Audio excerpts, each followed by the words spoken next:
lo primero que empieza a preguntar, ¿están de acuerdo con la reforma urbana? Y entonces los de adelante se ven todos levantando el rifle. Sí, sí, sí. Y entonces dice, esto que hemos hecho se llama socialismo.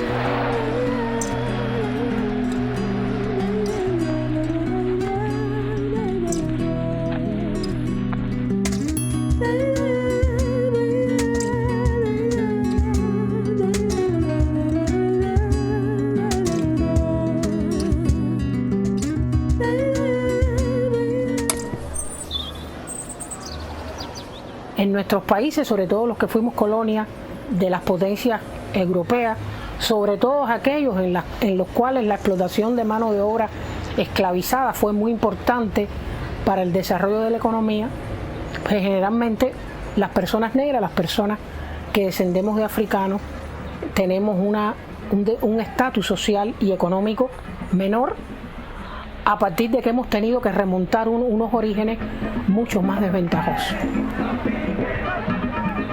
Cuba no escapa de esa historia. Yo creo que comparte esa trayectoria con el resto de los países del Caribe y de América Latina, que siendo colonia de Europa apelaron a la esclavitud para generar las riquezas necesarias al desarrollo de las metrópolis europeas. Y lo que sí ocurre es que hay un momento de la historia de Cuba, marcado por el año 1959, en que entonces esa trayectoria comienza a ser otra.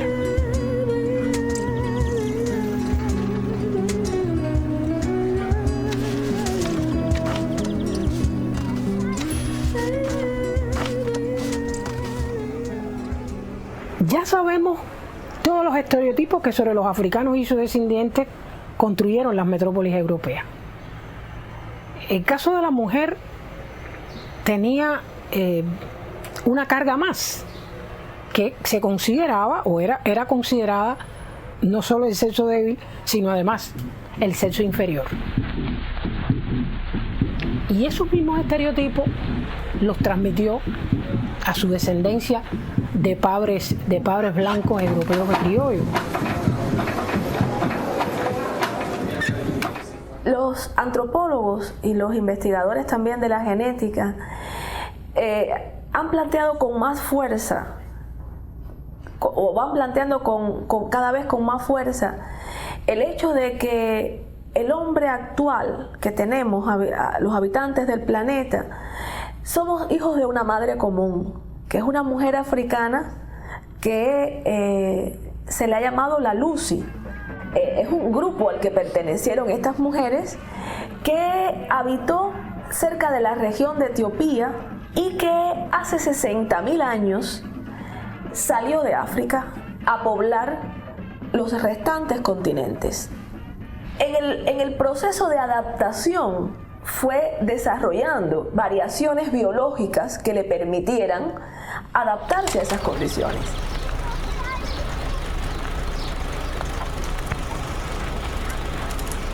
Entonces, en el proceso de investigar para qué enfermedades tenían mayor predisposición los cubanos, nosotros empezamos caracterizando cómo era la información genética de los cubanos. Todas las personas que estudiamos, había mezcla de africanos y europeos. Y en un porciento muy alto también de personas había, aunque fuera en pequeñas cantidades, genes de nuestros aborígenes. Como la poesía de Guillén, en Cuba todos somos un poco nísperos, que es una fruta parda que hay en el país, y entonces, bueno, ese es como una similitud con lo mestizo, o sea que somos un pueblo mestizo.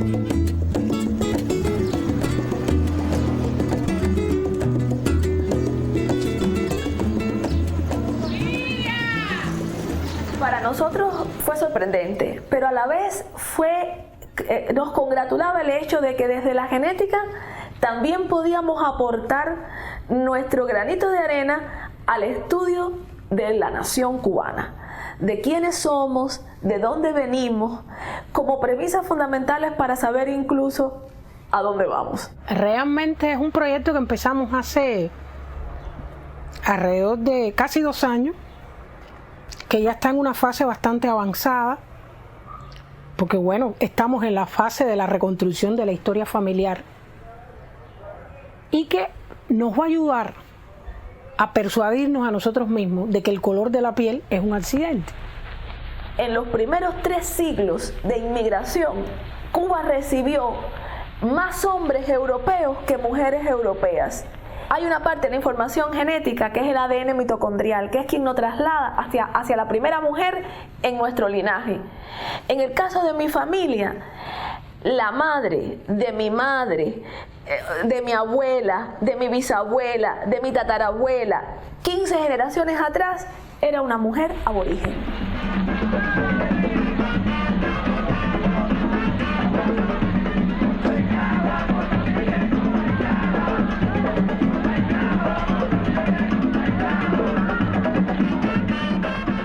La sociedad cubana es una sociedad, yo diría que matriarcal. La familia cubana se nuclea, se agrupa alrededor de la madre. La madre tiene el peso fundamental. Y te digo algo, eso viene de África. En España es lo contrario. Es una sociedad patriarcal.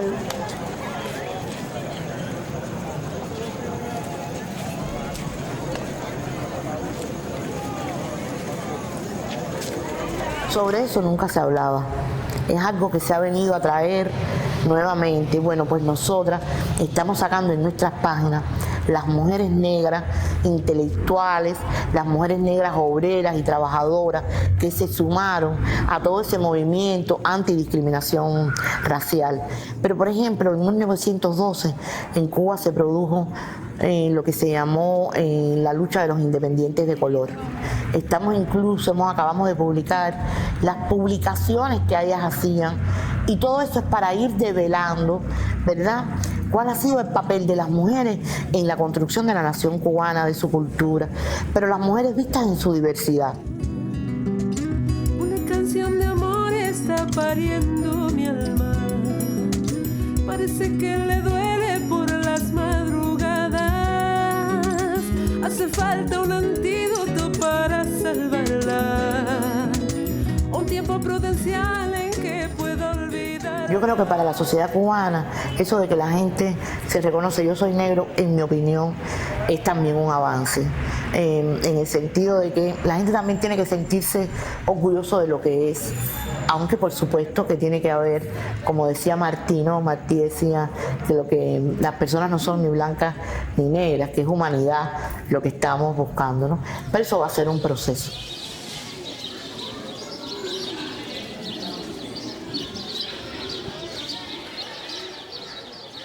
Vilma, primeramente, la emancipación de la mujer cubana y la de todo el mundo. Primeramente, destacar esa labor de Vilma. Vilma estuvo en casi todas las esferas de la revolución, porque no solamente defendió a la mujer cubana, pero el primer círculo infantil creado fue por Vilma. Hoy nuestro centro también tiene un círculo infantil que se llama así, que lleva su nombre. El basamento de la educación que nos toca trabajar con estas edades, de edades tempranas, lo hacemos hasta desde el juego.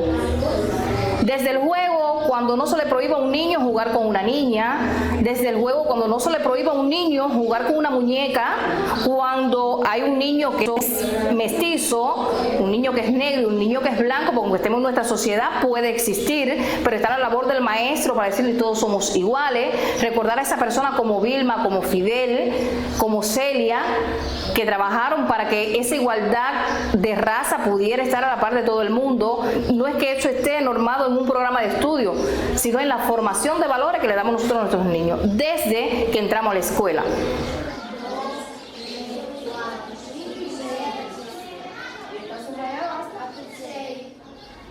Yo he hecho mucho la prueba con mis alumnos. Los pongo a hacer descripciones de personas ausentes. En las primeras clases, una de las primeras cosas que hago, paso la lista, me dicen, María, ausente. ¿Cómo es María? E inmediatamente, entre los 3 primeros atributos que me mencionan, está o el color de María, o la forma en que María tiene el pelo, o algo que destaque en el trazado de las facciones de María.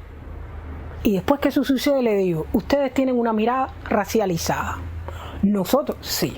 Para ustedes el color de la piel, el trazado de las facciones, la forma del pelo son atributos relevantes. ese tipo de debates son los que aspiramos que el estudio promueva en la sociedad, porque también nos parece importante que discutamos sobre aquellos asuntos en los cuales no nos hemos puesto de acuerdo, que discutamos calmada, amorosamente, como hermanos que somos todos nacidos en esta tierra, pero que vayamos poniendo en claro cuáles son las cosas en las que tenemos que construir unos consensos nuevos. Para que no me duela, para que no me dañe. La revista Mujeres, la editorial de la mujer, es una gran familia.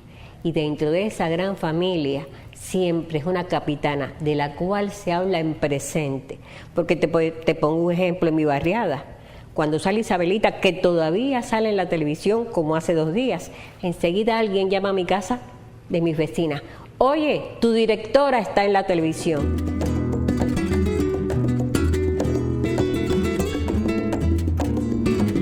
Con libertad, con igualdad, con decisión, con unidad, soñaron juntas y han demostrado su verdad.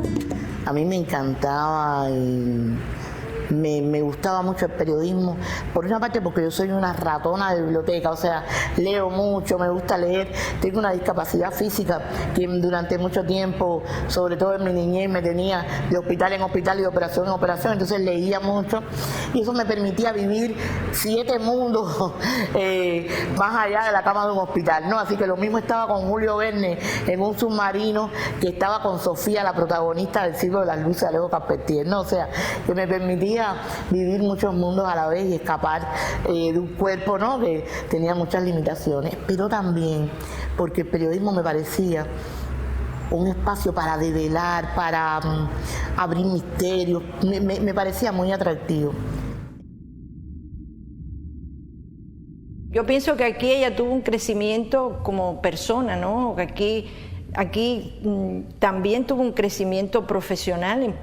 Llegó recién graduada y cuando partió era doctora en ciencias de la comunicación y una investigadora sobre los temas de género, consultada no solo por especialistas y aquí en Cuba, sino internacionalmente.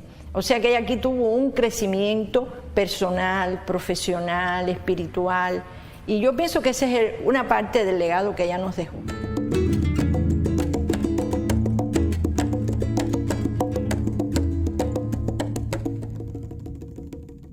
Investigadora científica donde lo mismo se ocupaba del lenguaje inclusivo, porque esa es una de las tareas que ella asumía, que de todas las manifestaciones de la vida, como luchar contra una visibilización del machismo para aplastarlo, para acaballarlo, contra cualquier material de discriminación y cualquier posibilidad de discriminación en la sociedad, por el color de la piel, o sencillamente por la transgresión sexual, o sencillamente por cualquier cosa.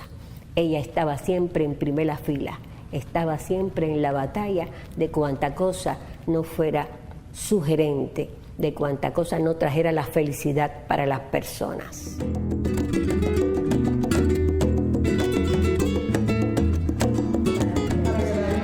Yo estaba pensando ahora mismo lo importante que ha sido ella, yo creo que será, pero sobre todo fue para los jóvenes, para las estudiantes y los estudiantes de la Facultad de Comunicación. Yo siempre lo digo, ella me cambió la vida como le ha cambiado la vida a muchas personas.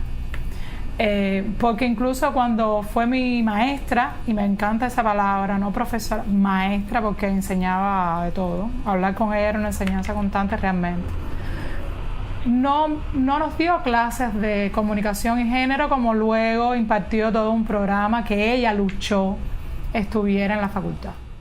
Pero comenzó así, por la correspondencia, luego creó, porque fue una iniciativa de ella, esas páginas para niños y niñas, y esas páginas para niños y niñas las hacía junto con Juan Carlos, un diseñador en aquel momento joven que había aquí, y ahí surgió el amor entre ellos, en el contacto, en el trabajo, en la relación de organizar concursos, porque por esas páginas ella convocaba concursos, hacía grandes eventos a finales de año, en el jardín zoológico, en el jardín botánico, en muchos lugares.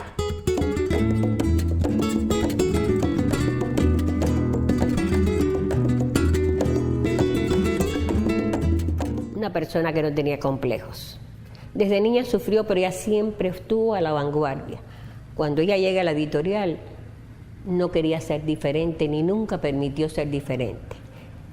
Destacada en la primaria, destacada en la secundaria, destacada en el preuniversitario, destacada como joven trabajadora, vanguardia nacional en innumerables ocasiones, como joven trabajadora y destacada, participante en los llamados países socialistas de Europa del Este, porque siempre en Cuba se les llama velarditas a esas niñas tan inteligentes y tan brillantes. Y ella siempre fue una joven inteligente y brillante, pero sobre todo una persona tan alegre, una persona que el mundo siempre una maravilla, una persona que todo lo cogía por el lado de mayor optimismo, y ese optimismo contagiaba. Es la cultura y la educación, son las mujeres y su razón las que escribieron una historia de pasión. Es un canto sincero que abraza su memoria. Yo creo que ella estaría muy orgullosa de esta portada, que fue la primera vez que se publicó en una revista seriada, impresa, cubana, una muchacha trans. Quienes la conocimos y fuimos sus alumnas, nos quedemos y siempre retomemos también todas las lecciones de vida que nos dejó. ¿Qué es eso de tratar de aprender todos los días algo nuevo? De tener un sentido de la justicia profundo, amplio, cuestionador incluso de nuestras propias ideas, nuestras propias concepciones.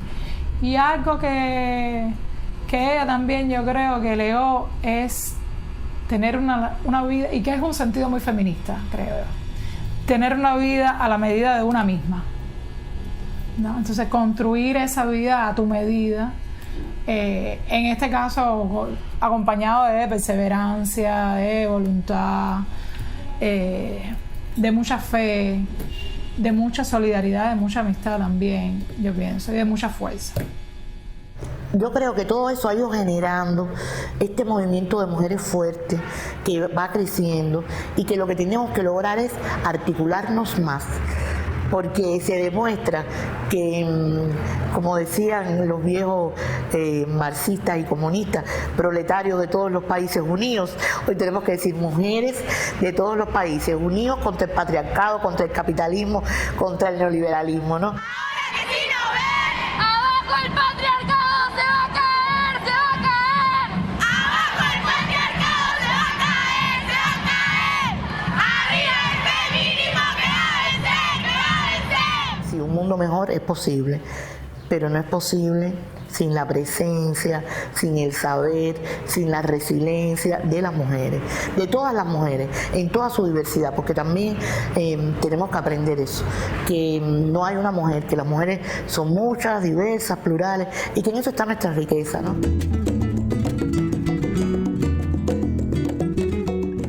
La revista Mujeres tuvo dos intereses. Es la primera publicación de América que en su portada, su primer número ya está planteando banderas. En su primer número trae Mujeres del Pueblo, y dentro y en el centro de las mujeres del pueblo, una mujer negra, mujer que aún ahora es una persona muy adulta, muy mayor, pero que aún está viva todavía. Esa es una iniciativa y una genialidad que siempre tuvo Vilma Espín. E Isabelita comprende, analiza y reflexiona sobre el papel de todo el sustrato que queda en Cuba de esa manifestación de desigualdad, porque sencillamente 400 años de esclavitud y de 50 de república mediatizada no se rompen de un golpe. A quienes quieran conocer de una cubana en todo el sentido de la palabra, les recomiendo mucho Isabel Moya, porque es una mujer con un sentido de la alegría, del humor muy profundo, con un sentido crítico, esperanzador, porque siempre dejaba un mensaje, no solamente de lo que podía hacerse, sino de que para él el saldo, por muy negativo que fuera el problema, la situación, el saldo siempre iba a ser positivo. Mira, porque Vilma es una persona, yo diría que es una renacentista. Yo decía en un encuentro que estuve con estudiantes de secundaria básica, yo decía, ¿qué puede decirle a una muchacha que hoy se pinta las uñas de negro, que tiene mechones verdes en el cabello, una mujer que nació a principios del siglo XX, ¿no? ¿Qué puede decirle a esta mujer hoy que las nuevas tecnologías lo marcan todo? Y cuando esta mujer nació todavía no se habían inventado la televisión. Yo decía, pero miren, ella tiene un mensaje que es un mensaje que va a ir de siglo en siglo, y es que lo más importante es la humanidad, que el centro de las políticas, el centro de la vida, el centro de cualquier cosa tienen que ser los seres humanos, las personas. Ese mensaje no lo pueden olvidar ustedes, aunque hoy las nuevas tecnologías parezca que lo resuelven todo, ¿no? Y eso es verdad. Aún la aspiración de alcanzar la igualdad, el desarrollo y la paz sigue siendo meta fundamental para la mujer. En este empeño supremo está inmerso el movimiento de mujeres que bulle, vibra, existe, crece, actúa en todos los continentes, diverso y plural, lucha vigoroso y consciente de la necesidad de ir a otro tipo de globalización solidaria, justa, racional, que incluya a todas y todos en el disfrute de una vida mejor, de una vida plena de dignidad. Muchas gracias. Como dice Anaís Nin, pon tus sueños en el horizonte y entonces empieza a andar. Por supuesto al horizonte no se llega nunca, ¿no? Pero ese sueño te ala. Si las mujeres ponemos nuestros sueños y unidas tratamos de ir poniendo granitos de arena en ese camino, pues para la próxima generación se acercará más al horizonte y así sucesivamente. Fogata sin derrota, Vilma, Mariana, Celia y de mujeres heroínas que llevan las banderas de América Latina. Es un canto sincero que abraza su memoria, guerreras del destino, fogata sin derrota, Vilma, Mariana, Celia y de mujeres heroínas que llevan las banderas de América Latina. Vilma, Mariana, Celia y de con Isabel y con Fidel.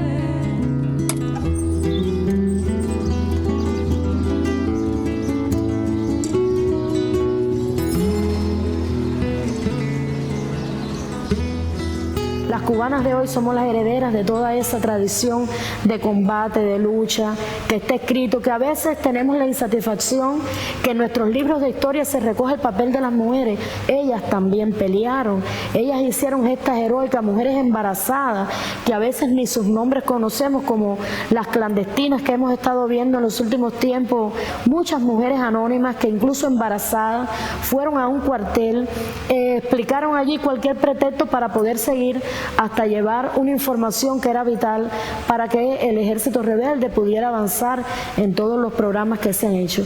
Y por ejemplo, hablarte de lo que hicieron las mujeres en el segundo frente, ahí estuvo nuestra presidenta eterna con un papel extraordinario durante la organización de aquel frente, es decir, que el segundo frente oriental fue como el embrión de todo ese proyecto social que ha sido la Revolución Cubana. Así que las mujeres hemos sido protagonistas en todas las épocas de la historia de nuestro país y de esa vocación de justicia.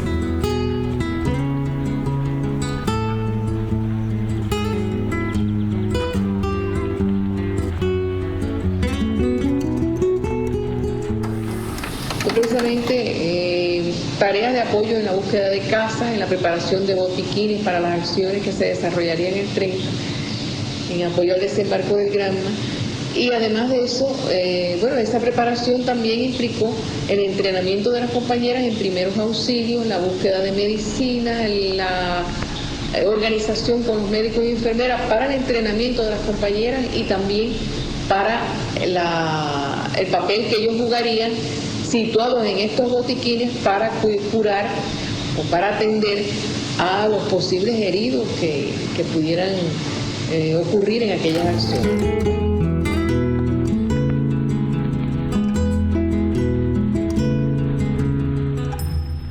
Yo participo el 30 de noviembre en un botiquín.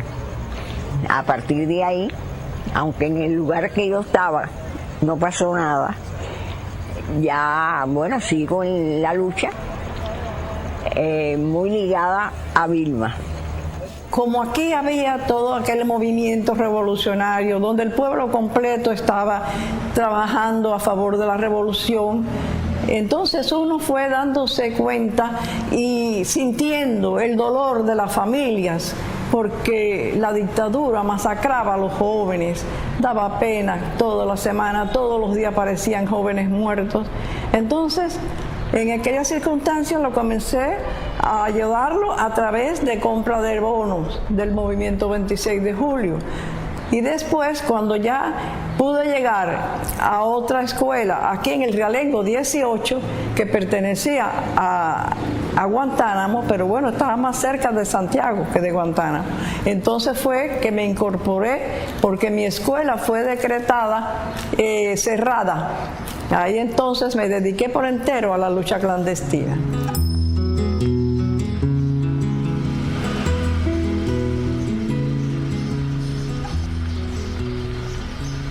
Comenzamos traslado de armas, equipos, compañeros, porque claro, nosotros servíamos para acompañar prácticamente a los compañeros nuestros en todas sus labores, porque de esa manera los guardias no se metían con ellos. Entonces parecía que éramos amigos, que éramos novios y no intervenían. Y nosotros lo cuidábamos en eso. Llevábamos dentro de nuestra sayuela las armas, el parque y todo lo que era de esa lucha. La finca donde yo estaba cuando pasa el 26 de julio está cerca de la iglesia del Cobre, de la Caridad. Y nosotros fuimos por la mañana a oír misa y nos viraron, nos dijeron que ese no era día de oír misa, pero bueno, no sabíamos más nada. Yo inmediatamente ya me quedo así y decido irme para mi casa y salir de las vacaciones de la finca donde estaba. En Santiago la gente es conversadora. Ahí me entero que había 2 mujeres en la cosa del 26 de julio.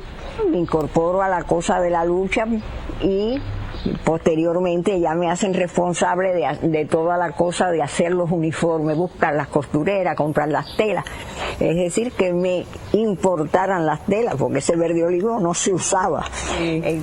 Yo conocí a Vilma a través de mi jefe de acción, el compañero Clerget, que ella estaba escondida en casa de los Ruiz Bravo, que está ahí cerquita de la placita. Ella me dio una misión. Me llamó una noche para que trasladara a un compañero hasta Santa Clara. Y entonces yo lo llevé allá. Se llamaba Raúl Peroso, que fue combatiente del 30 de noviembre. Con este compañero Raúl Peroso, yo me casé en Segundo Frente, el 5 de octubre de 1958. Y a él lo matan el 5 de noviembre, el mismo día que cumplimos un mes de casado.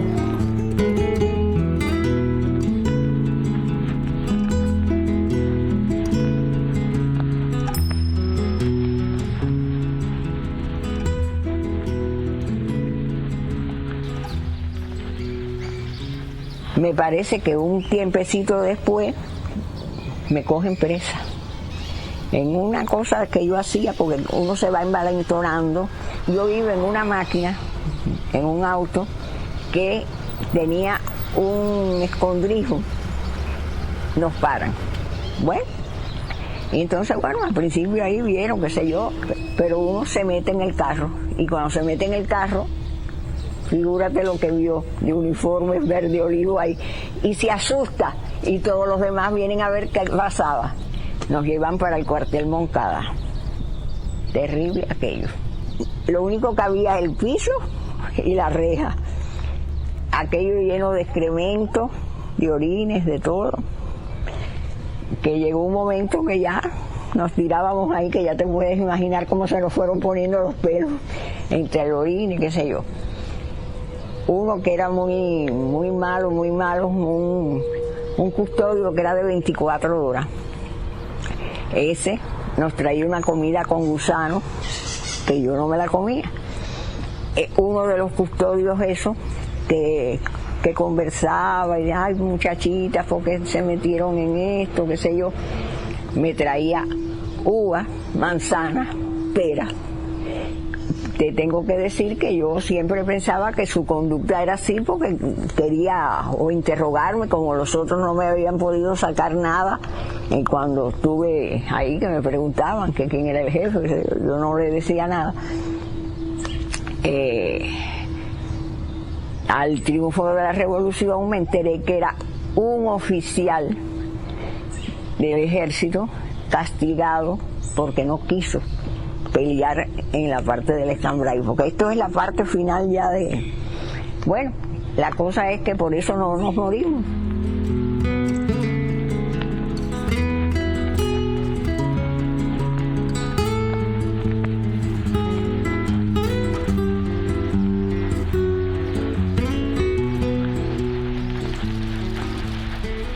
Yo comienzo a trabajar con Acela de los Santos en la superintendencia de escuelas.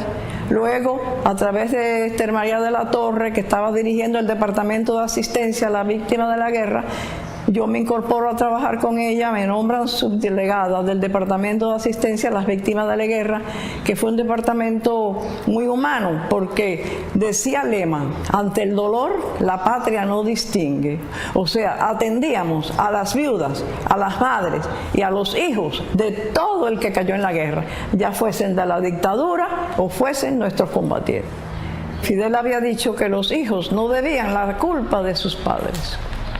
Claro, a través de eso, esos niños se incorporaban después a la revolución, porque no sentían ese temor, esa división entre todos. Nosotros teníamos incluso una compañera que le comprábamos ropas a los niños huérfanos, a las madres, a las viudas, hasta procurar que empezaran a trabajar, pues casi siempre su situación económica no trabajaban y entonces nosotros hacíamos ese trabajo en toda Cuba. Bueno, a mí me tocó Santiago de Cuba y algunos municipios.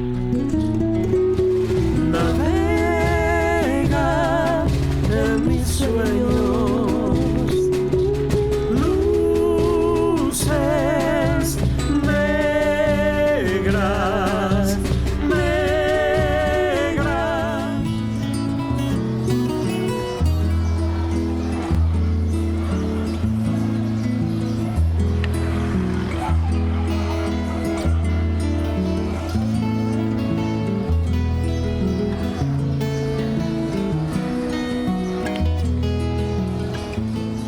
La organización de los campesinos cubanos hemos creado o hemos retomado, porque esa también fue una experiencia de Vilma en los primeros años que hacía falta desarrollar las producciones agrícolas en el país. Se crearon brigadas que nosotras las llamamos Brigada FMC-ANAC, porque tiene que ver con la federación y con la organización de los campesinos. Bueno, en esta etapa hemos creado ya más de 2.000 con más de 50.000 mujeres incorporadas, y eso lo que estimula es que las mujeres se incorporen a las labores agrícolas.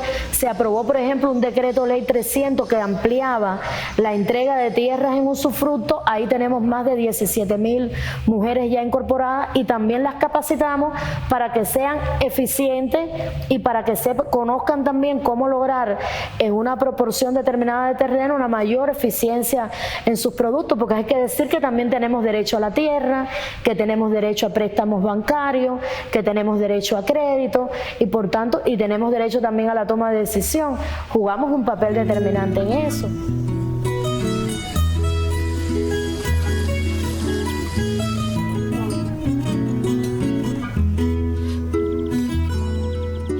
le tengo amor a la tierra.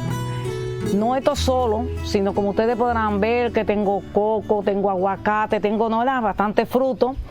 Y cuando estaba más joven tenía campo también, sembraba mucho ñame y eso. Pero bueno, ya al dedicarme a esto y a mi edad, pues me mantengo en esto.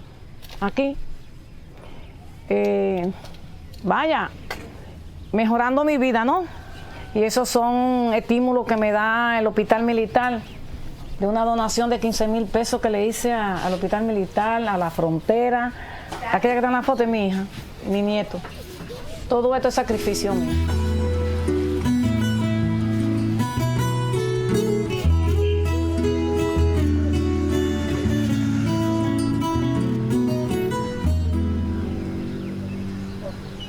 A mí la revolución me dio los estudios. Yo no hubiera podido estudiar de otra forma, ¿no? Porque soy hija de padres pobres que no tenían posibilidades para pagarme la universidad. Muchas personas me dicen que por qué yo sigo trabajando aquí en la agricultura.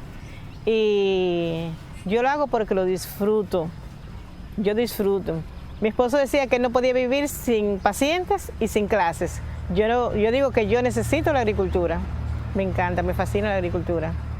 Entonces, yo sí me siento campesina, me arreglé las uñas para hoy, pero mis uñas siempre están hechas un desastre. Tengo una obligación, desde que me levanto, a atender mis plantas. Como si fuera un centro de trabajo. Porque bueno, trabajé 27 años al Estado. Pero cuando triunfó la revolución ya yo tenía ya mi edad y me puse a trabajar. Empecé de corte y costura y de ahí entonces me fui ya con mis hijitas más grandecitas, que era esta la más chiquita, que ya me iba a la escuela. Entonces ya me puse a trabajar en el Minin. Cuando Daiquiri era del Minin, trabajé 2 años con el Minin y 3 años con Cubanacán. Cosiendo sin dejar de coser. Y sobrevivíamos y estamos sobreviviendo gracias a la revolución. Porque si no fuera por este gobierno, yo no tuviera esa casa que está ahí, me la mandó a hacer Almeida. Yo pertenezco a la Cooperativa de Créditos y Servicios Roberto Macías Gallego. Al coger este organopónico de usufructo, pasé a una CCS, que es Cooperativa de Créditos y Servicios, donde nos brindan servicios a todos los campesinos asociados, productores asociados, y ya seamos usufructuarios como yo o propietarios de tierra. Usufructuarios somos estas personas que no teníamos tierra y las tierras ociosas que fueron quedando se le fueron dando a distintas personas y según el tipo de suelo, las características, se destinan a un cultivo específico, a una producción específica. Puede ser cultivos varios, ganadería, frutales, forestal. En el caso mío ya esto era un organopónico. Como le decía, la Cooperativa de Créditos y Servicios es la encargada de garantizarnos todos los insumos que llegan aquí, ¿no? Semillas, ropas de trabajo, herramientas. La cooperativa es la que nos garantiza esas cosas. Nosotras las producciones tienen que pasar a través de la cooperativa. O sea, la cooperativa es quien hace el proceso quien hace las contrataciones con cada uno de los productores. Yo fui vicepresidenta de la cooperativa. Entonces, la cooperativa es quien hace la contratación con cada uno de los productores. El 80% debe comercializarse por el Estado y el 20% para el autoconsumo. Vilma Espín, ella nos daba reuniones allí abajo en la tienda, ella venía, nosotros le hacíamos caldosa. Y bueno, cuando triunfó la revolución, yo soy una de las primeras federadas.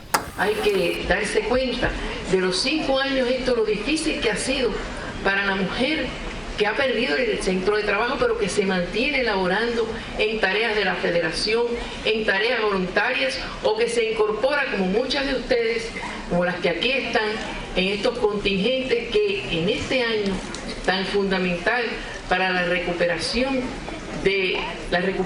cañera, la recuperación de la producción azucarera. Ha sido un año de un llamado especial de Fidel a todo el pueblo para comenzar a levantarnos en este renglón fundamental de nuestra economía. ¡Presidenta Vilma Espín!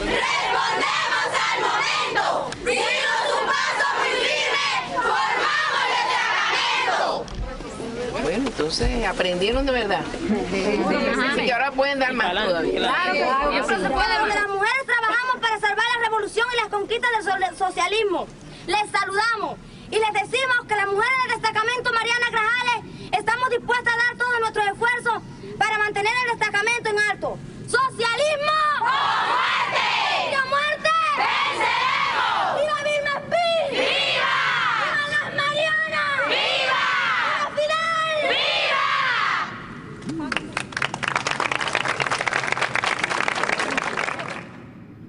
Nunca me he sentido discriminada, nunca. Para mí es un orgullo ser mujer y ser campesina y tener esta fuerza, esta voluntad para seguir luchando. No pido nada, yo lo que pido es salud nada más, para seguir luchando. Muy orgullosa que me siento de ser mujer y campesina.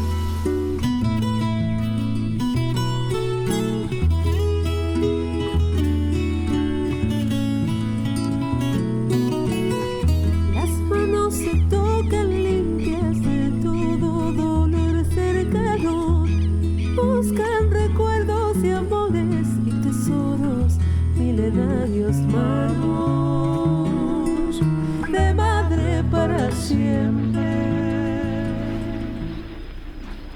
A mí me solicitaron para atender precisamente la agricultura orgánica en Belice. Y entonces fueron 2 años, salí por 3 meses y me fueron extendiendo el contrato hasta 2 años. Y bueno, fueron 2 años lindísimos de mi vida que yo adoro esos 2 años. Tengo recuerdos maravillosos de eso. Y me sentí realizada realmente.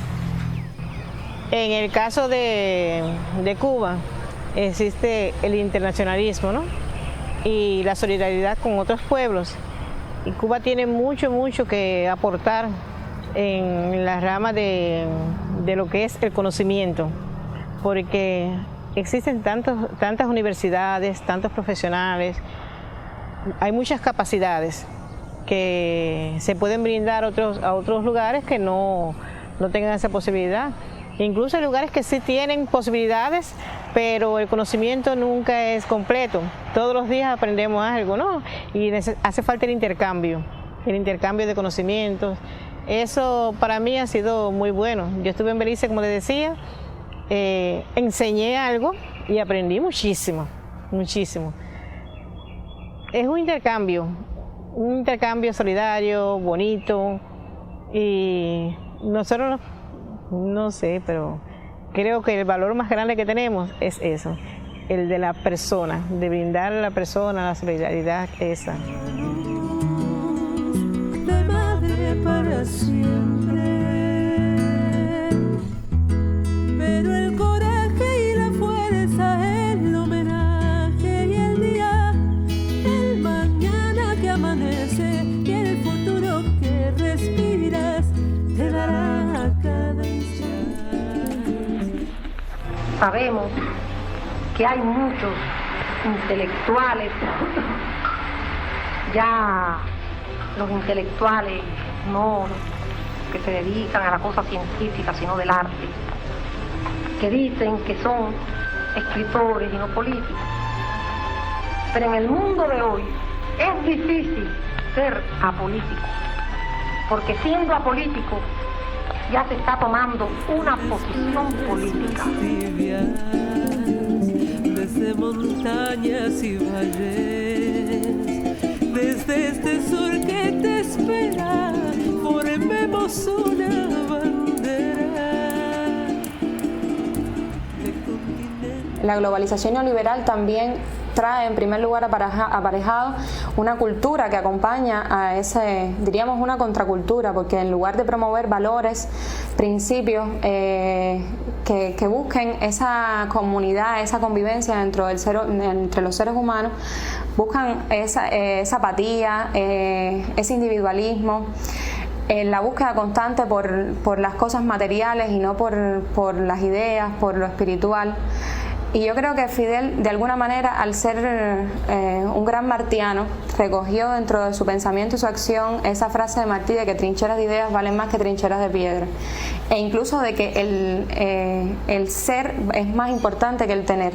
Ese es un reto que tenemos hoy desde las organizaciones estudiantiles en el continente, que yo creo que un paso previo, básico, importante es el análisis de esa realidad, de ese contexto en el que estamos viviendo, y a partir de ahí, por supuesto, que no se quede en el debate, que no se quede en el análisis, sino en las propias acciones que todos los días se realicen para poder construir una sociedad diferente, para cambiar esas mentalidades, esa cultura, ese modo de ser y de pensar.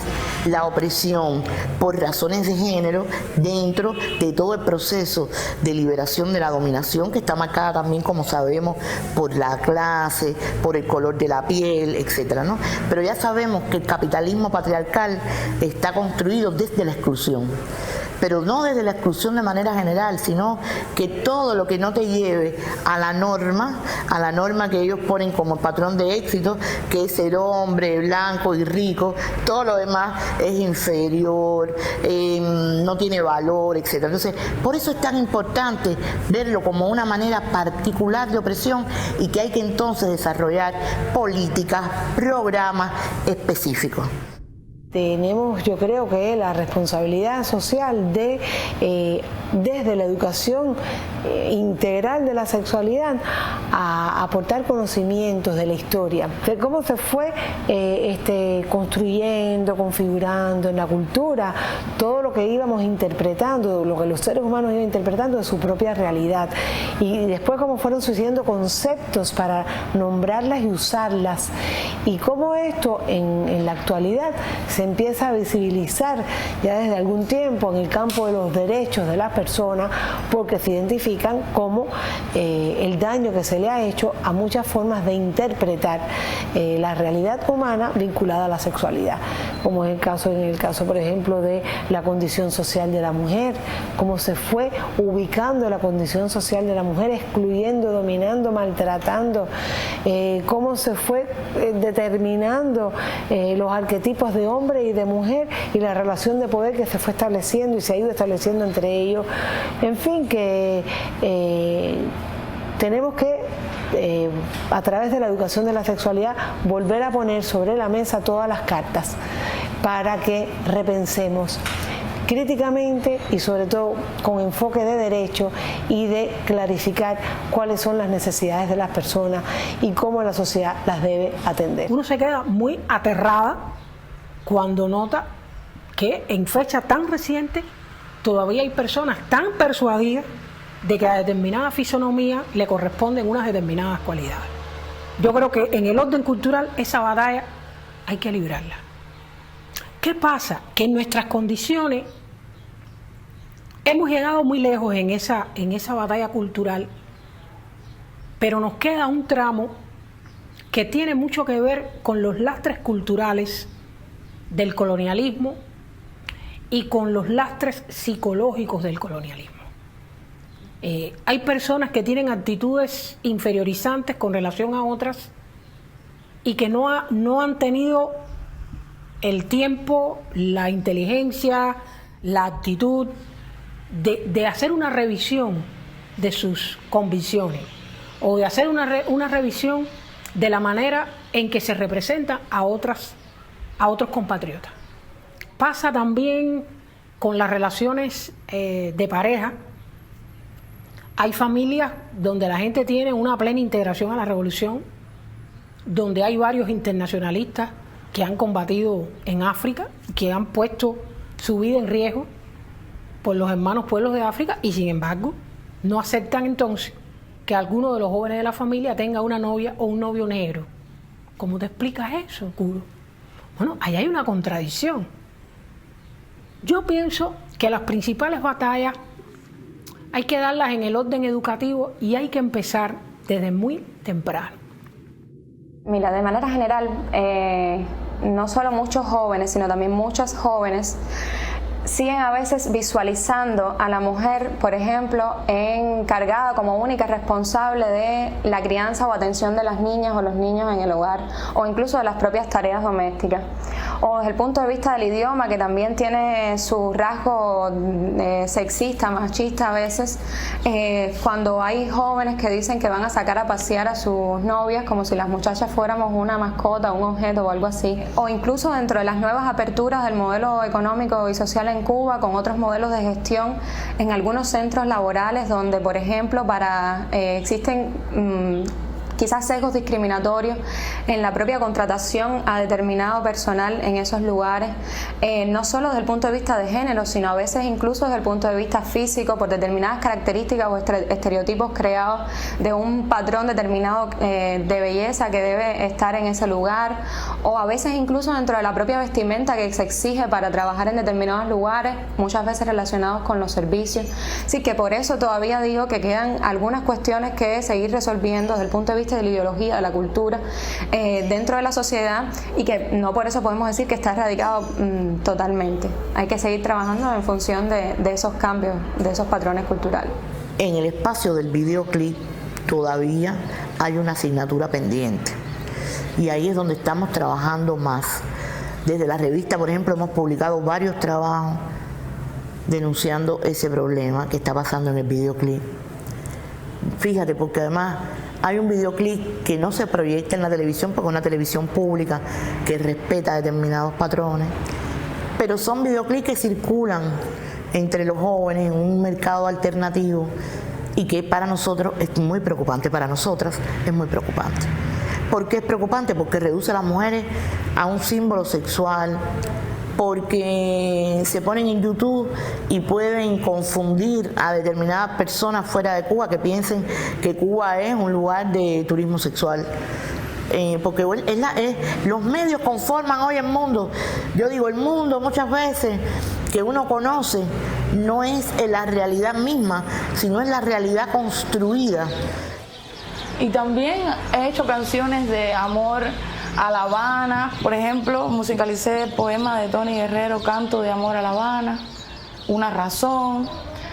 Tengo una canción que se llama Cubana de Pura Cepa, que me siento muy feliz de haber nacido aquí en mi tierra y de ser la cubana de pura cepa que soy.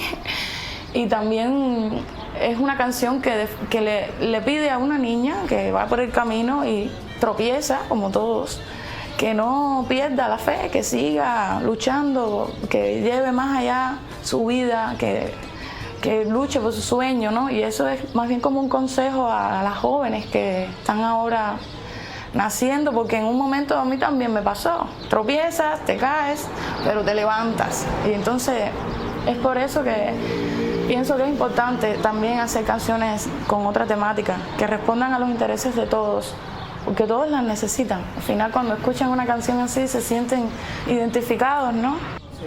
Mira, yo creo que las mujeres cubanas tendrían que seguir participando en estos procesos de educación de la población, de cambiar la mentalidad de la población en los distintos ámbitos dentro de la familia, en su centro de trabajo, en la escuela, en los espacios de participación política. Tenemos que seguir trabajando para generar cambios en la conciencia de hombres y mujeres, involucrando más a los hombres en estos procesos, o más, pero no, tal vez no sea más, como mejor. Ir cambiando las estrategias, el accionar. Nosotros tenemos que lograr todavía cambiar en muchos aspectos en los que se expresa la relación patriarcal, el modelo patriarcal. Pero todavía queda cambios importantes que deben trabajarse, sobre todo desde la educación y desde el mensaje del discurso político, del discurso periodístico, el discurso comunicacional y de lo que la escuela, del mensaje concreto que la escuela está transmitiendo y de los símbolos que están metidos en todo esto. Porque a veces tienen un discurso, pero simbólicamente están pasando otras cosas. Entonces tiene que haber coherencia en todos los aspectos y en todos los momentos.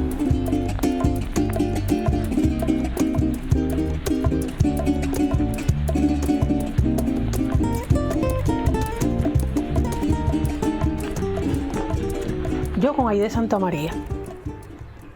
Aide protegió a muchachos que nadie entendía y que mucha gente consideró muchachos problemas.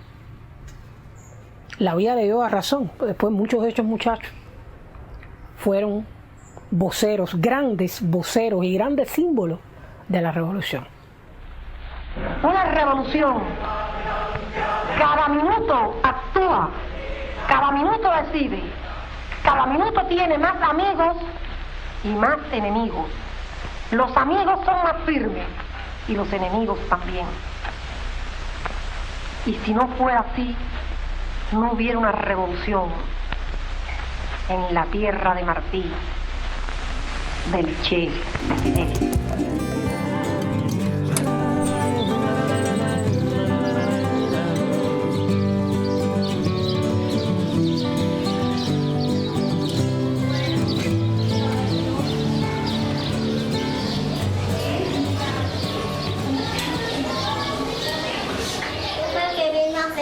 Al paraje de la abrazarse con Victoria junto a Francia y Aide, silenciosamente iré a publicarle el jardín una cena, plumas y ropa multicolores, para acostar de flores un recuerdo brillantísimo. Yo lo decía al director que yo no venía de aquel primer grupo de los niños de Chernobyl que trajeron aquí.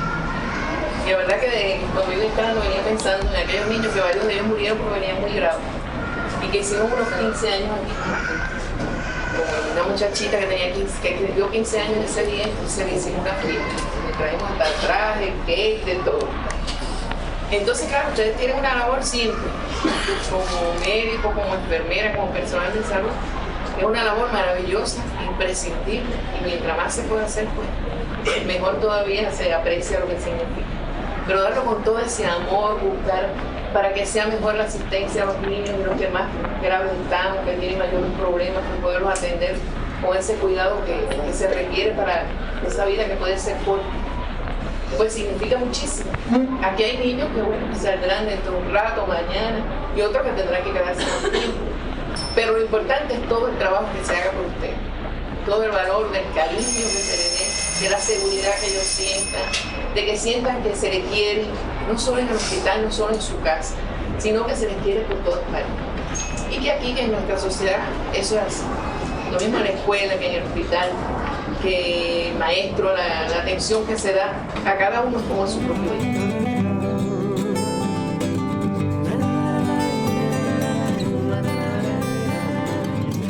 Desde los 14 años las muchachas pueden incorporarse como miembros activos de nuestra organización y ese es un trabajo que también hacemos no solo desde la comunidad, ese trabajo lo hacemos también con el Ministerio de Educación y lo hacemos con las organizaciones estudiantiles que existen en Cuba, la Organización de Pioneros, la Federación de Estudiantes de la Enseñanza Media, la Federación de Estudiantes Universitarios, en las universidades también se hace trabajo de extensión universitaria, es decir que digamos por ejemplo los estudiantes de sociología los llevamos a las comunidades, les pedimos profundizar en problemáticas que hay en las comunidades, lo trabajamos también desde la violencia simbólica, como a través de un videoclip, no le decimos no lo veas, pero le decimos vamos a debatirlo, le ponemos el videoclip, hay canciones que dicen que las mujeres somos locas, arrebatadas, interesadas, y nosotros decimos escuchen la canción, bailen si quieren, pero ahora vamos a detenernos en la letra, y vamos un poco que educando ese gusto artístico también, el que la UNIAD también participa con nosotras.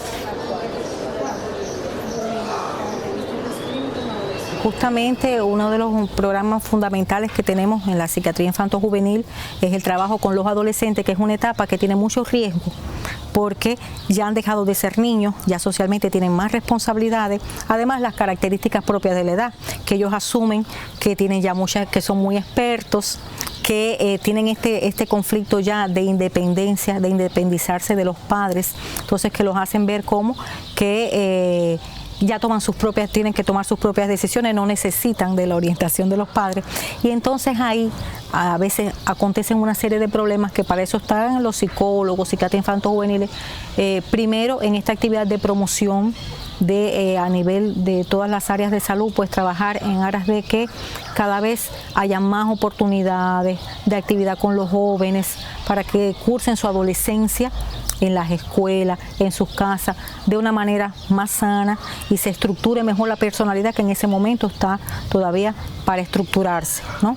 Entonces, bueno, justamente a pesar de que aquí los jóvenes son los niños, los adolescentes, los privilegiados de la sociedad, tienen todas las oportunidades para estudiar, para su desarrollo armónico, pero ocurren cosas. Hay muchas fortalezas, hay muchas oportunidades, pero también hay amenazas. Las mismas que hay en cualquier país del mundo y las mismas que tienen cualquier adolescente de este mundo, justo por las características de la edad. También salen los estudios, sobre todo en las historias de vida, que las personas LGBTI, sobre todo transexuales, personas gay, por ejemplo, en el ámbito familiar, han sufrido incomprensión, violencia, contradicciones muy duras con su familia. Han sufrido situaciones también de exclusión social dentro de la escuela. La escuela no los puede votar porque por derecho tienen el derecho y en ese caso igualdad de oportunidades. Pero tú ves que no hay igualdad de resultados. Por ejemplo, la persona transexual dentro de la escuela tiene el derecho de ir a la escuela, a participar en todos los espacios como todas las niñas y los niños, pero como siente la burla, siente algún tipo de rechazo sutil o más explícito. No en todos los casos sintió apoyo institucional, en la mayoría de los casos sí lo sintieron, de las maestras, de los directores de escuela. Han sentido el rechazo de la familia de otros niños. Veía que, por ejemplo, o sea, no es que les maltrataran físicamente, porque en algunos casos también salen en los estudios, pero, por ejemplo, que no les seleccionaban para algún tipo de actividad, y tenía derecho. No seleccionaban para ser dirigente de la organización de los niñas y los niños, la dirigente de pioneros. Ah, no, porque tiene esta característica. Entonces, sufrían mucho por ese tipo de situaciones. Seguro que sí. Se da esta relación de poder. Incluso creo que es en una etapa donde ellos comienzan en esto y justamente comienzan a alardear de su sexo, empieza este fenómeno del enamoramiento y comienzan aquí estos primeros rudimentos de el hombre en posesión de la mujer, de la muchacha. Y entonces, bueno, y nosotras comenzamos a aceptar que sea así, incluso en el mismo fenómeno del galanteo. Es el muchacho el que galantea y busca a la muchacha, pero si la muchacha es la que en algún momento ejerce una relación de poder, si es la muchacha la que coquetea, ya no es buena.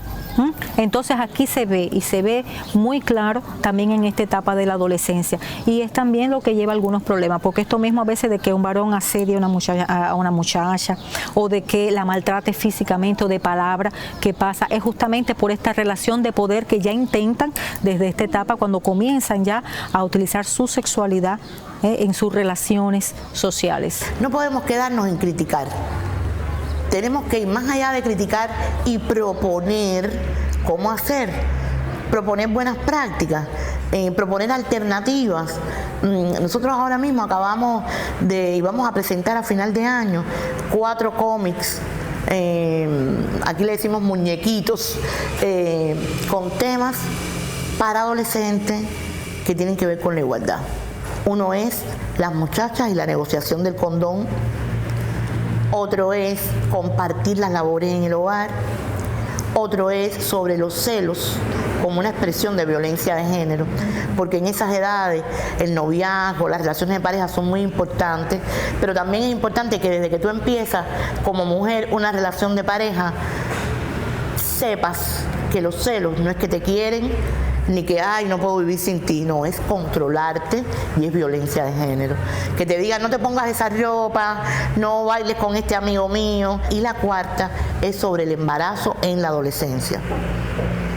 Porque fíjate, a pesar de que en nuestro país hay acceso a todos los anticonceptivos, a pesar de que el aborto se realiza en condiciones hospitalarias, seguras, en hospitales acreditados, a pesar de que se da clases de educación sexual desde 4º grado, todavía lamentablemente tenemos algunas adolescentes con embarazos no deseados.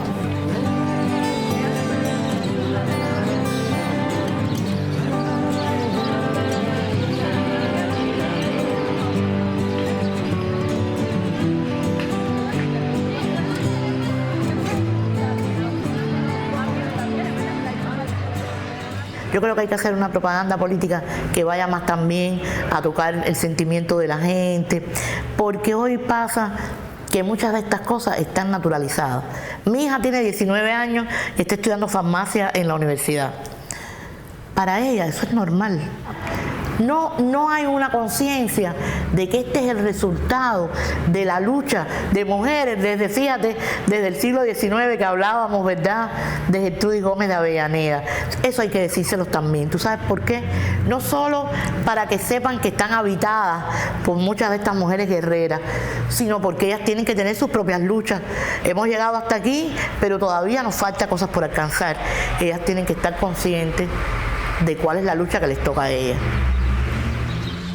Me hablas de las heroínas en la Revolución Cubana, con Vilma, con Aide, con tantas mujeres muy corajudas. Yo creo que heroínas han habido muchísimas. Todas las madres cubanas que han pasado estos años de asfixia económica, de cocina sin ver cómo vas a conseguir o cómo vas a resolver un buen plato para la mesa de tu hijo, haciéndole igual el cuento, la fantasía. Esas madres, las que han despedido a sus hijos en el mar o en un aeropuerto, o esas heroínas, esas mujeres cubanas que son millones, a esas me debo. Esas son mis heroínas. Que juegan abajo la espera Oscarito, un pistolerito, falta Ixa para empezar la guerra. En la calle hay un laberinto de niños que juegan abajo la espera Oscarito, un pistolerito, falta Ixa para empezar la guerra. Cubanas, mujeres en revolución.